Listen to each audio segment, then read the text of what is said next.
Bienvenue. La troupe du lycée. Peter Markovic. De Bonne. Vous présente La pièce. Virginie Ionesco. L'exercice de conversation. et de diction. Française. Pour étudier en serbe. Veuillez tendre Vos portables. Profitez bien de la pièce.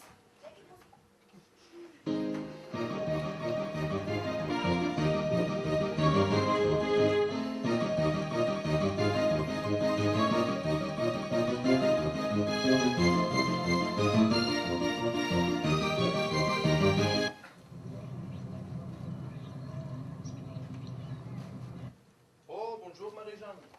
Bonjour Jean-Marie. Où allez-vous? Je vais en classe, et vous? Je vais en classe. Ah, voilà Philippe. Où va-t-il si vite? Il se dirige vers le collège. Nous aussi, nous y allons. Mais pas aussi vite que lui. Je suis en avance. J'ai peur d'être en retard. Pourtant, nous suivons le même cours. Nous devons y être à la même heure. Alors, c'est peut-être moi qui suis en retard. Moi en avance. Semble logique. Je ne le pense pas. Cela ne fait rien. L'important, c'est d'être en bonne santé. Ah, c'est juste. Il faut pouvoir résister jusqu'aux vacances de l'année prochaine. L'année prochaine est bien loin. Faut-il beaucoup de temps pour que le français entre dans ma tête? Il faut 20 ans de travail pour une tête comme la tienne. En 20 ans, je peux oublier la leçon de 19 autres années. Dans ce cas, on te fera recommencer encore pendant 20 ans. C'est un point juste. N'est-ce pas du bon français que je parle en ce moment? Ce n'est pas de vrai français, c'est traduit du serbe.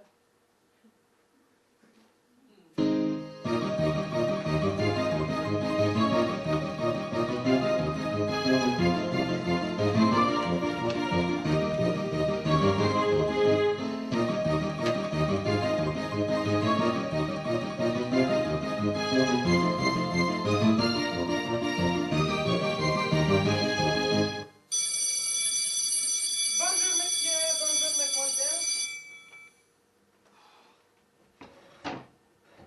Vous ne répondez pas. On ne répond pas. Pourquoi ne répondez-vous pas? Répondez donc! Ah, il est trop tôt. Les élèves ne sont pas encore là. Tiens, j'entends leurs pas dans le couloir. Ils arrivent. Ils sont là. Ouvrez la porte. Entrez. Fermez la porte, avancez, asseyez-vous.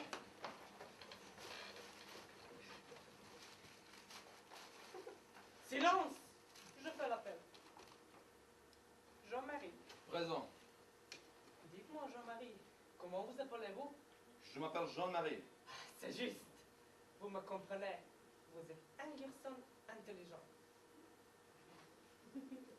Marie-Jeanne. Présente. Dites-moi, Marie-Jeanne, comment vous appelez-vous? Jean-Marie. Vous ne comprenez pas! C'est faux! Vous vous trompez. Attention, Marie-Jeanne.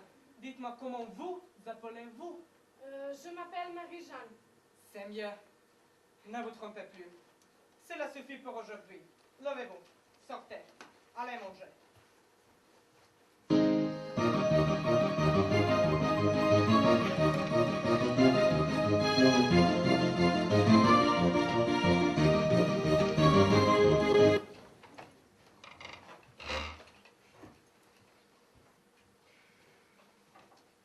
Audrey, il est déjà 2 heures de l'après-midi, je n'ai pas mangé, j'ai faim. Moi, je n'ai pas faim. J'ai chaud. Moi, j'ai faim et j'ai chaud. Moi, j'ai chaud et j'ai froid parce que c'est l'été et que nous avons un été froid cette année. Moi, j'ai faim, j'ai chaud, j'ai soif. Quand on a soif, on a sommeil. Alors, j'ai sommeil. Moi, j'ai faim, j'ai chaud, j'ai froid, j'ai sommeil et j'ai 20 ans. Il vaut mieux avoir 20 ans que d'avoir chaud, faim, froid, soif et sommeil. Moi, j'ai faim, j'ai chaud, j'ai froid, j'ai sommeil et j'ai 20 ans. Moi, je n'ai pas faim, je n'ai pas chaud, je n'ai pas froid, je n'ai pas sommeil, je n'ai pas 20 ans. Je n'ai besoin de rien, mais j'ai mal partout. Vous avez raison de n'avoir besoin de rien et du reste. Non, elle a tort. Non, elle a raison puisqu'elle n'a besoin de rien. Non, elle a tort puisqu'elle a mal partout. En effet, il vaut mieux avoir sommeil.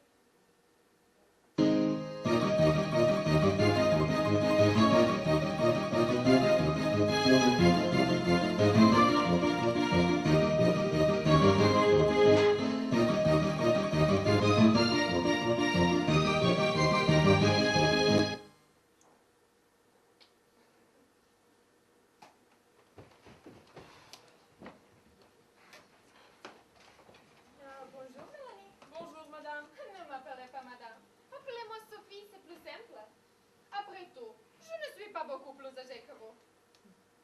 Bonjour, Audrey. Bonjour, madame. Ne m'appelez pas madame. Appelez-moi Sophie, c'est plus simple. Après tout, je ne suis pas beaucoup plus âgée que vous. Oh oui, madame. Quel âge avez-vous?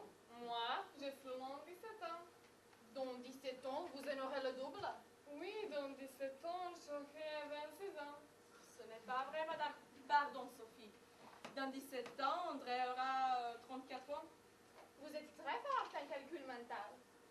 Mais Audrey est plus forte que vous en français. Je peux la rattraper. J'ai seulement un an de plus qu'elle. Je ne savais pas que vous aviez 15 ans. Voyons, Audrey. 17 et 49 ne font pas 15. Sauf si ce sont des moutons. C'est papa qui m'a dit. Puisque vous savez si bien compter, énumérez, je vous prie, les objets que vous voyez dans la classe. Et qu'est-ce que c'est qu'une classe? Une classe est un endroit où, je veux dire, c'est une pièce dans laquelle... Non, plutôt. C'est un ensemble d'élèves turbolents placés sous la direction d'un maître. C'est aussi une salle où se donnent les cours, c'est-à-dire, c'est à la fois plusieurs élèves, superbes, réunis sous la direction d'un maître qui leur enseigne quelque chose. Et c'est aussi une salle.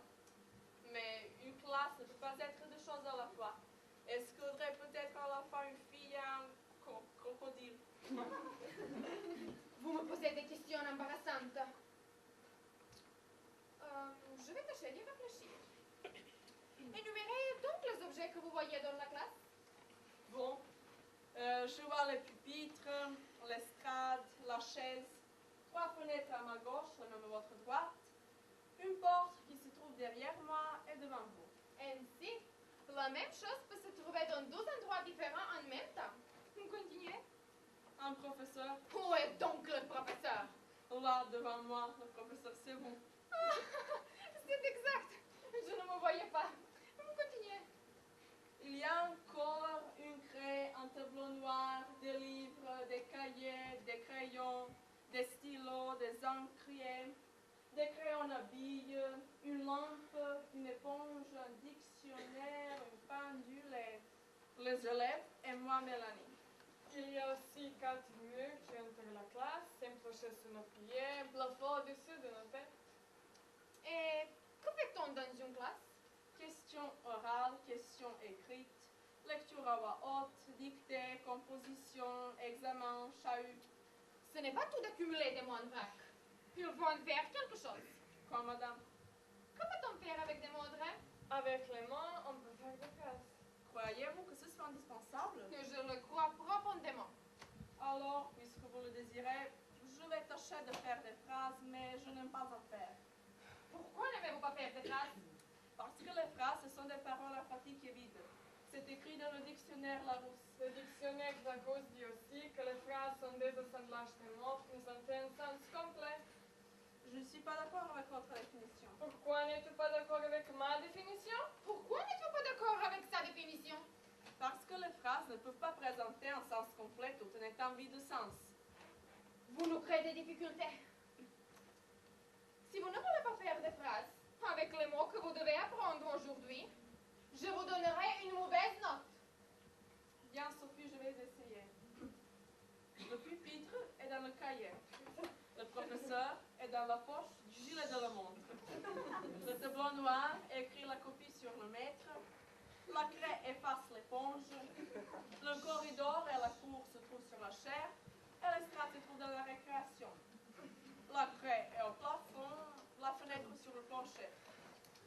Je suis ce que vous êtes. Il n'est pas ce que nous sommes. Ils sont ce que tu es. J'ai ce que tu as. Il a ce qu'ils ont. Ils ont ce que nous n'avons pas. Assez, c'est faux, ce n'est pas cela. Mon Dieu! Audrey s'évanouit, Mélanie, aidez-moi, Audrey s'évanouit! C'est la chute.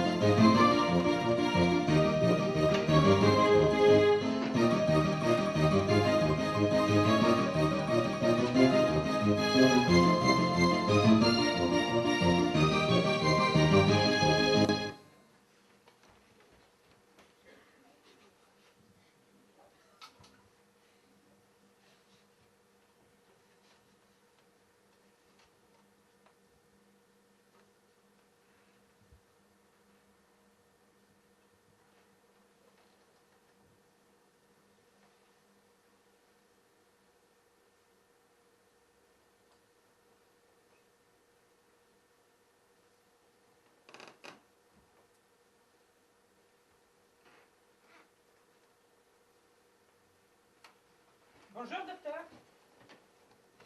Nous venons voir mademoiselle Audrey qui s'est évanouie à la fin de la première leçon de français. Docteur, est-ce qu'elle va mieux? Nous ne pouvons pas continuer la leçon sans elle. Il n'y a pas de leçon sans elle. Je ne suis pas médecin, je suis la gardienne. Cependant, je peux vous dire où vous aurez trouvé mademoiselle Audrey. Où donc allons-nous la trouver? Vous pouvez trouver cette pauvre demoiselle dans le bâtiment 12. Au fond de la cour. Vous n'avez qu'à suivre la lettre tout droit devant vous. Une fois arrivé, après le cours, prenez la lettre de gauche. Lorsque vous aurez avancé de 14 mètres, 50 cm environ, et continuez jusqu'à ce que vous rencontriez une fontaine. Ouais, d'accord, merci. Au revoir. Contournez à la fontaine.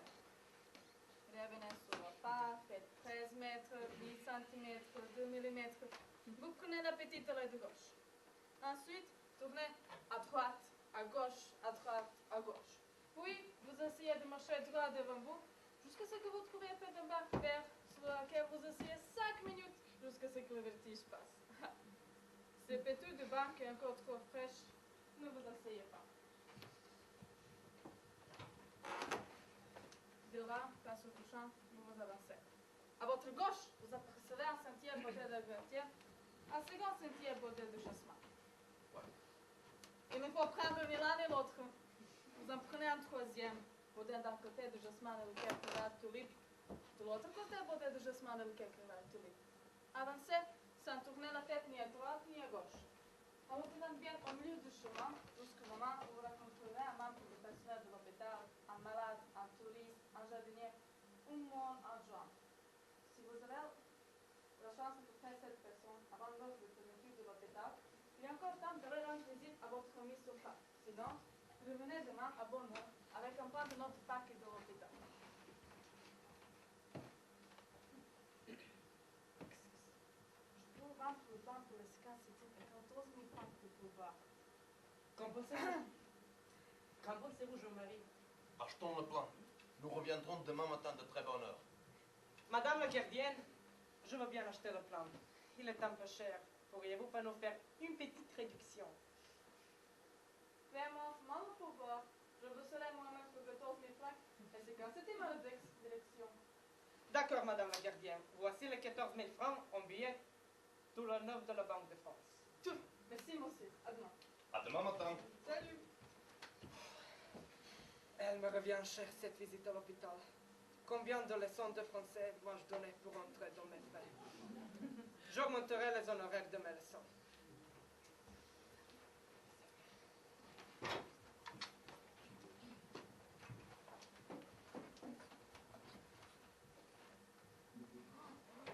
Audrey? Voici Audrey dans son lit. Je ne suis pas Audrey, je ne suis pas là. J'ai quitté l'hôpital il y a 15 jours.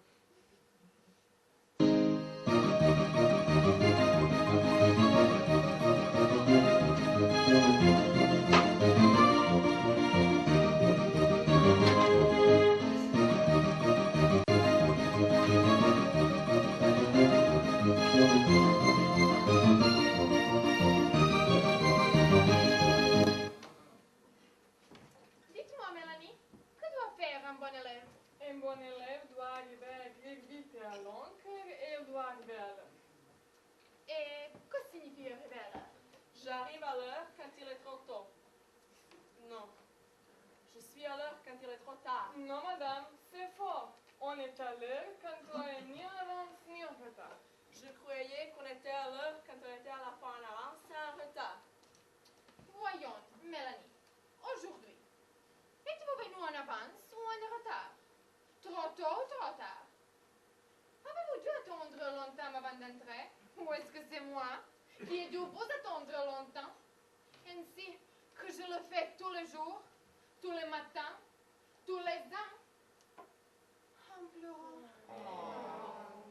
Pour ne pas être triste, madame, vous devriez voyager souvent, parler toujours, bien danser tous les soirs et sentir bon. Quand on danse trop, ça mauvais parce qu'on transpire. Alors, c'est préférable de chanter. Audrey peut chanter, car elle chante juste. Non, elle chante faux.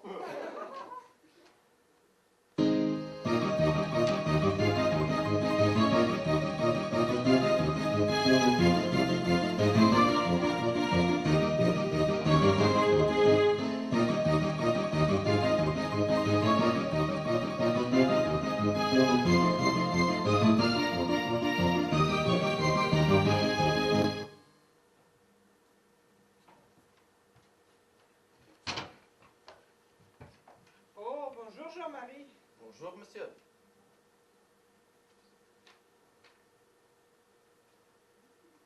Vous ne me demandez pas d'où je viens. Je ne vous le demande pas car je le sais. Vous venez de Paris où vous avez passé une partie de vos vacances. Comment savez-vous que j'ai été à Paris? C'est vous-même qui me l'avez dit hier soir quand je vous ai rencontré à la gare. Ah, excusez-moi, j'avais oublié. Au moins, est-ce que vous avez appris le français? Non, je ne peux pas plus l'apprendre. Les Parisiens parlent très mal le français. Ils le font sans doute exprès, car ils doivent connaître leur langue. Avez-vous vu, avez-vous fait ou bien avez-vous vu et fait des choses intéressantes? En avez-vous entendu aussi? Je n'ai pas fait de grandes choses et je n'ai rien entendu d'intéressant puisque je n'entends rien. Mais j'ai vu de très belles choses. Qu'est-ce que vous avez vu? Où avez-vous été? Je suis allé au théâtre. Décrivez, racontez-moi cela. Comment était-ce? Je me trouvais dans une grande salle avec des fauteuils rouges à l'orchestre. Des deux côtés de la salle, j'ai vu des baignoires. Au-dessus, j'ai vu le balcon, le poulailler. Plus haut encore, au milieu du plafond, il y avait un lustre énorme qui éclairait la salle. Pour arriver à ma place, j'ai d'abord acheté un billet, j'ai déposé mon par-dessus au vestiaire, j'ai traversé un couloir circulaire, et enfin, conduit par l'ouvreuse, je suis arrivé à ma place. Et sur la scène, qu'avez-vous vu? Je n'ai rien vu sur la scène. Vous n'avez pas vu la pièce? Quelle pièce? Une pièce jouée par des acteurs qui sont des personnages portant des costumes ou n'en portant pas. Je n'ai pas vu cela. Il ne devait pas y avoir seulement le décor. Je n'ai pas vu de décor non plus. Que s'est-il donc passé? On a frappé les 3 coups très fort. Il a fait nuit dans la salle. On a frappé encore 3 coups très forts. Le lustre n'a pas résisté. Il est tombé du plafond sur le tête des spectateurs qui étaient derrière moi. Heureusement, les fauteuils ont pris feu. Alors j'ai pu voir clair. C'était très joli. Il y avait des flammes partout. Beaucoup de cadavres. Les pompiers sont arrivés. Ils nous ont fait prendre des douches. Je me suis bien amusé. J'ai beaucoup applaudi. Le lendemain, à la place du théâtre, il y avait un peu de sang.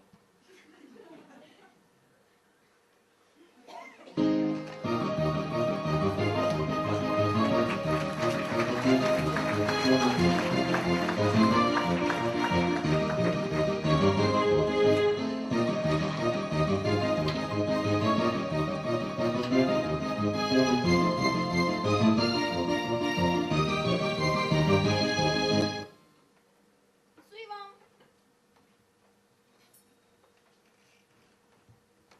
Bonjour, madame. Bonjour, madame. Pardon. Bonjour, madame. Bonjour, monsieur. Je voudrais 2 billets de chemin de fer. Excusez-moi, puis-je? Oui, oui. Je voudrais 2 billets de chemin de fer. Un pour moi, un pour ma femme qui m'accompagne en voyage. Bien, monsieur. Je peux vous vendre des centaines et des centaines de billets de chemin de fer. 12e classe, première classe, couchette. Je vous réserve 2 places au wagon-restaurant. Première classe, oui, et wagon-lit. C'est pour aller à Cannes par l'exprès d'après-demain. Ah, c'est pour Cannes.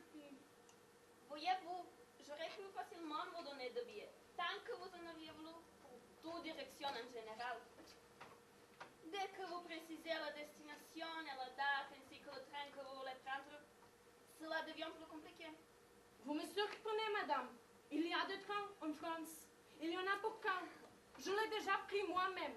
Vous l'avez pris peut-être il y a 20 ans ou 30 ans dans votre jeunesse. Je ne dis pas qu'il n'y a plus de train, seulement ils sont bondés, il n'y a plus de place. Je veux partir la semaine prochaine. Tout est pris, Est-ce possible dans 3 semaines? tout est pris, Dans 6 semaines? tout est pris. Tout le monde ne fait donc que d'aller à Nice? Pas forcément. Alors, donnez-moi 2 billets pour Bayonne. Tout est pris jusqu'à l'année prochaine. Vous voyez bien, monsieur, que tout le monde ne va pas à Nice. Alors, donnez-moi 2 places pour le train qui va à Chamonix. Tout est pris jusqu'en 2012. Pour Strasbourg, C'est pris. pour Orléans, Lyon, Toulouse, Avignon, Lille. Tout est pris, pris, pris. 10 ans à l'avance. donnez-moi 2 billets d'avion. Je n'ai plus aucune place pour aucun avion. Dans ce cas, je peux louer une voiture avec ou sans chauffeur. Tous les permis de conduire sont annulés. Enfin, la route ne soit pas encombrée. Que l'on me prête 2 chevaux. Il n'y a plus de chevaux. Veux-tu que nous allions à pied jusqu'à Nice? Oui, chérie, quand je serai fatiguée, tu me prendras sur tes épaules et vice-versa. Alors, donnez-moi 2 billets pour aller à pied jusqu'à Nice. Entendez-vous ce bruit? La terre tremble, la terre tremble, la terre tremble. Au milieu du pays en lacrimes, une mer intérieure vient de se former. Profitez d'en vite, dépêchez-vous avant que d'autres jeux n'y pensent. La terre tremble. Suivant.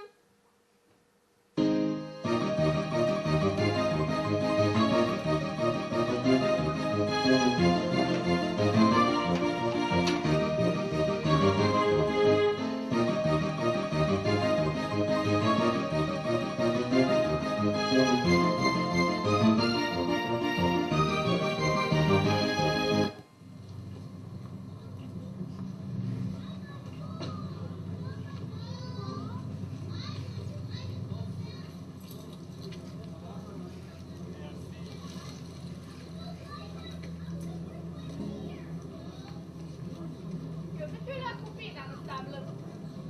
Je fais 3 petits potets. Je le change en pain de fils. Des belles de fils, pas plus à manger. Non, j'en fais 4 petits poissons rouges auxquels je mets des ailes pour qu'ils deviennent de petits oiseaux. Ces 2 petits oiseaux vont-ils s'envoler ou bien vont-ils nager? L'un ou l'autre, ou l'un et l'autre. C'est-à-dire, si le ciel est bleu, ils vont nager. Si l'eau de la rivière est trouble, ils vont voler. À moins qu'ils ne volent et ne nagent en même temps. Peuvent-ils faire 2 choses à la fois? Certainement pas. Seul Napoléon pouvait faire 2 ou plusieurs choses à la fois. Ah, Napoléon était-il un oiseau? Est-il un poisson? Non, Alors, comment pourrait-il soit voler, soit nager, soit faire l'une ou l'autre ou l'une et l'autre de ces 2 actions? c'est bien ce que je me demande. En tout cas, les historiens nous disent que s'il ne volait pas, il ne nageait pas non plus. Pourtant, Napoléon faisait beaucoup de choses simultanément. Il mangeait sa soupe au lait car il était toujours en colère. Il chaussait ses bottes de Sicile. Il faisait là la guerre en Espagne en 1936. Il augmentait ses revenus. Il rencontrait le tsar de Russie sur le pont Alexandre III. Il dictait 12 lettres à la fois à sa machine à écrire. Ting, Mais ting. qui était Napoléon? Napoléon était le fils d'un laboureur. Pour récompenser de sa politesse, de ses bonnes manières, de sa bonne humeur, de sa bonne santé, il a été nommé roi de France à la place de Louis XVIII. On est meilleur que le pire. Le pire est moins bon que le bon. Le moins beau est aussi mauvais que le pire. En hiver, les jours sont plus courts qu'en été. Un homme vivant parle beaucoup plus qu'un homme mort. Il bouge davantage aussi, mais s'il refuse de marcher, il ne bouge pas plus qu'un homme mort. Cependant, il a plus de vie, car un homme mort n'en a plus du tout. Il est vrai qu'un vivant est plus vif qu'un mort. Mais il y a des vivants plus vifs que d'autres vivants, qui le sont moins. Est-ce qu'il y a le mort plus mort que d'autres morts? Est-ce qu'il y a vivant, moins vivant que d'autres vivants? Les vivants, les plus vivants, sont ceux qui sont les moins morts. Les poètes, par exemple, car ils ont plus d'inspiration que la majorité, de gens qui ne sont pas plus mauvais pour cela.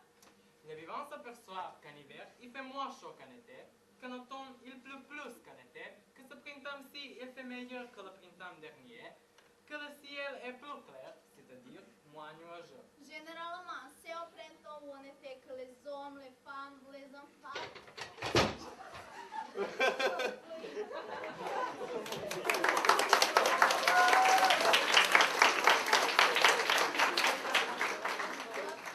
sont amour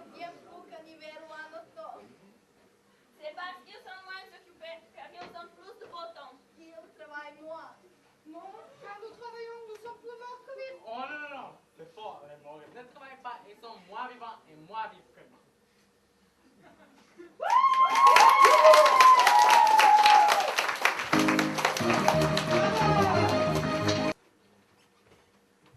Oh madame, pardonnez mille si je vous ai heurté au passage. Je ne l'ai pas fait exprès.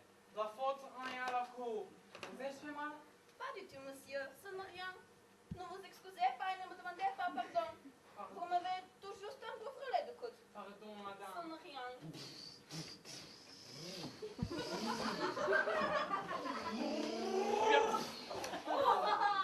Alors, quoi? Tu ne sais donc pas conduire?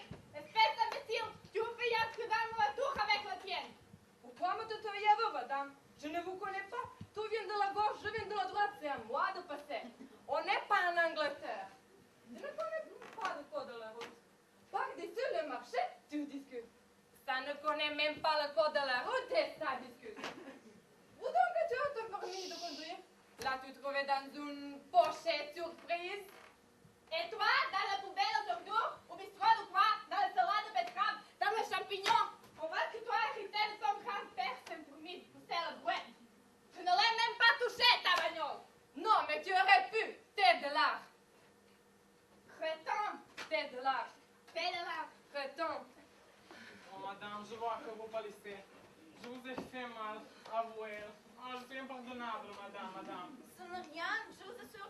Il m'arrive de faillir sans raison de table Aïe! Oh madame, vous avez mal aux pieds. Vous auriez-je passé l'orteil? Non, monsieur. Qu'imaginez-vous donc? Je me le suis écrasé moi-même en pensant à autre chose. Il pleut. Mon Dieu! Je m'aperçois que je viens d'enfoncer ma canne dans votre œil. Pardon que je suis maladroit. Pas du tout. C'est mon parapluie. Je vais te casser la gueule. Je vais t'apprendre à Je vivre. vais te corriger. Je vais t'apprendre à vivre.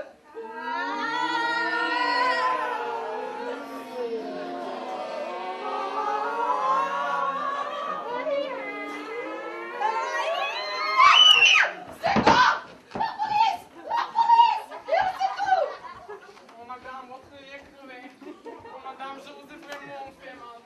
Oh madame, vous vous évanouissez.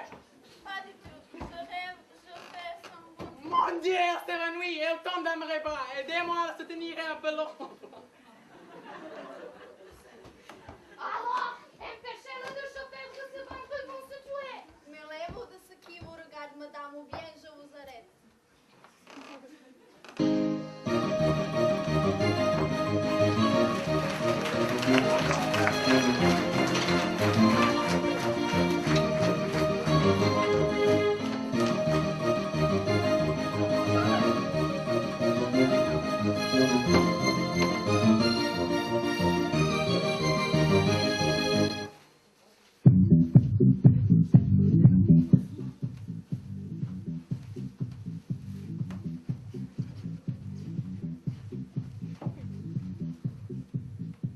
Bonjour, monsieur. Oh, bonjour mademoiselle. Que désirez-vous? Je voudrais m'acheter un visage avec tous les accessoires indispensables. Et pour quand votre faudrait-il? Je voudrais l'avoir demain. Demain? C'est un peu court. Je vais faire commander. Voulez-vous un net? C'est les rapide. Il vous servira à mon cher. Je ne pourrai donc pas me chercher. Alors, je m'en préparerai. Alors, vous le faire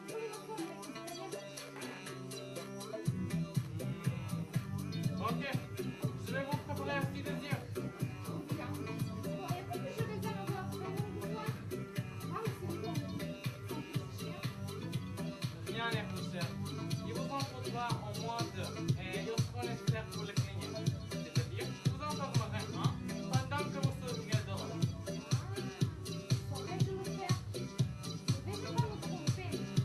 Me contenterai-je pas d'aimer avec votre dispensable? Non. Je me contenterai d'un seul. Ainsi, je ne vais pas me confondre avec l'autre. Si vous en perdez un, il ne vous en restera plus. Je vous en préparerai deux tout de même pour demain.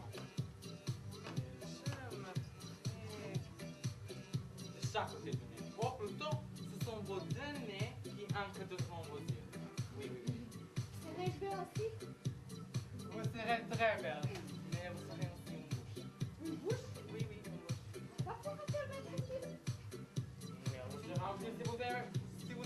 servir. Ça prendrait.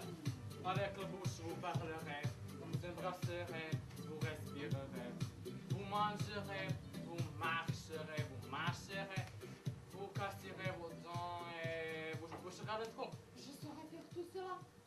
Il me faudra beaucoup de temps avant que je ne me connaisse le fonctionnement de la bouche. Oui, oui. Je sais. Donnez-moi plusieurs bouches.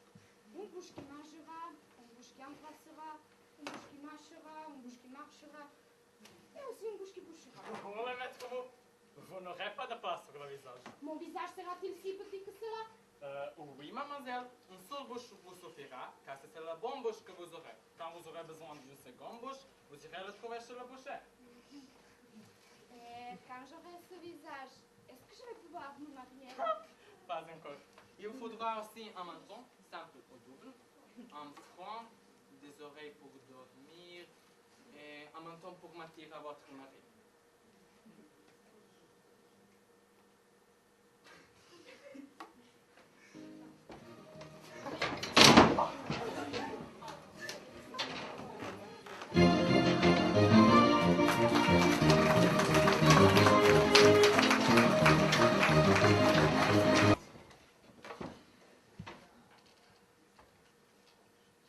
Dans la basse cour depuis dimanche, le blanc d'un don dont ta tante et toi vous me fîtes donc. Lundi dernier fait la cour à la dame blanche de mon cousin, fils d'un Claron. Ce n'était pourtant pas un lundi, mais bien un vendredi que moi, Gaston, ton cousin, je te fis don d'un blanc d'un don. Tu m'apprends qu'il fait la cour à la basse cour, à la blanche don dont te fit de notre cousin, fils d'un Claron, mari de la tante Angèle que tant tu aimes.